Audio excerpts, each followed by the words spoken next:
অমানবিক তো বলবো এবার এক দফা শেখ হাসিনাকে কবরস্থানে পাঠাতে হবে। হ্যালো বন্ধুরা, একজন রাজনৈতিক দলের নেতা যতটা উচ্চশিক্ষিত হবে ততই দেশের জন্য মঙ্গলময় হয়। তবে আমাদের দেশের কিছু উচ্চ বংশমর্যাদা সম্পন্ন রাজনৈতিক দলের নেতাগুলো এতটাই শিক্ষিত যে তাদের শিক্ষার ওভার পাওয়ারের কারণে তারা মানুষের সামনে বক্তব্য দেওয়ার সময় এমন সব কথা বলে ফেলেন যার কারণে পরবর্তীতে তাদের পাছার কাপড় মাথায় তুলে দেশ ছাড়তে বাধ্য হয়। তো আজকের এই ভিডিওতে রাজনৈতিক দলের নেতাদের এমনই সব হাস্যরসটক বক্তব্য দেখতে পারবেন আজকের এই ভিডিওতে। সো চলুন আজাইরা ইন্ট্রো গল্প বাদ দিয়ে লাইক দিয়ে ভিডিও শুরু করা যাক। তো এই লিস্টের প্রথম অবস্থানে রয়েছে এই কাক্কু অমানবিকতা শব্দটি উচ্চারণই করতে পারছে না। এই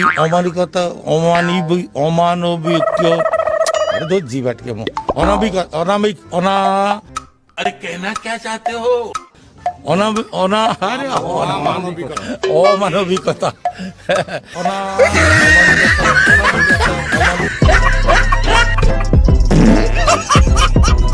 নাম্বার 2 এ রয়েছেন এই চাচা কতটা কষ্টে থাকলে সবাইকে নিয়ে আল্লাহর কাছে মন খুলে প্রার্থনা করছেন।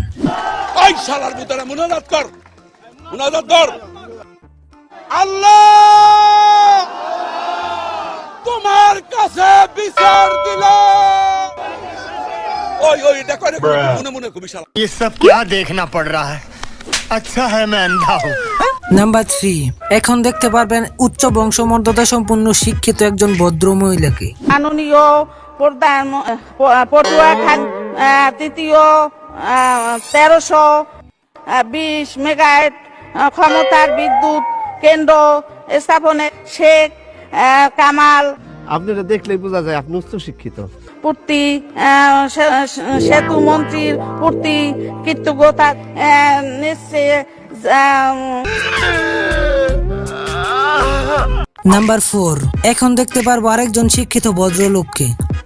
এবং 1916-17 অর্থ বছরের সম্পূরক বাজেট মাননীয় মন্ত্রী 2016-17। কয় কি? নাম্বার 5 এখন দেখতে পারবো শামীম ওসমানের সেই ঐতিহাসিক ডায়লগটি আপনারা কি জানেন? আসো খেলবো, খেলা হবে।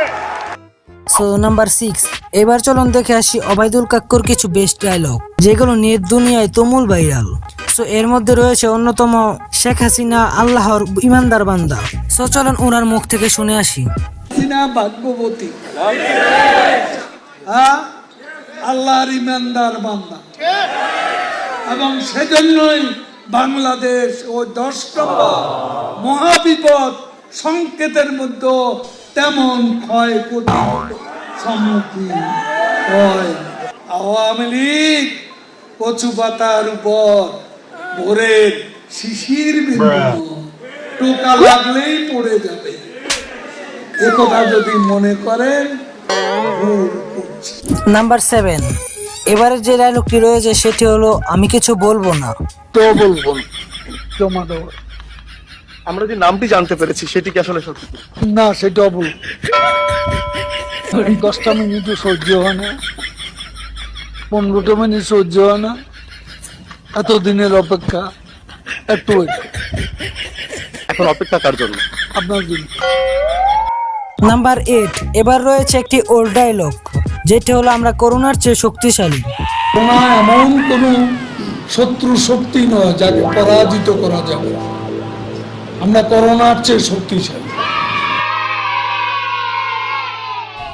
তোরে কইছে তুই বেশি জানোস। নাম্বার 9 এবারে যে ডায়লগটি রয়েছে তিনি ছাত্রলীগদের বলতে চায় স্মার্ট বাংলাদেশ গড়ার জন্য। ছাত্রলীগকে বলতে চাই আমি তোমাদের কাছে স্মার্ট বাংলাদেশ। সো নাম্বার 10 এবার চলুন আমরা সবাই সবার জন্য একটু দোয়া করি। জাতির জনক এবং তার পরিবারকে যারা হত্যা করেছে, আল্লাহ সকলকে তুমি জান্নাত দান করে দিও আল্লাহ। বন্ধুরা ভিডিওটি কেমন লেগেছে তা কমেন্টের মাধ্যমে আমাদেরকে জানাতে পারো, তোমার বন্ধুদের কাছে শেয়ার করতে পারো, এন্ড ভিডিওতে একটি মাস্ট লাইক করে দিও।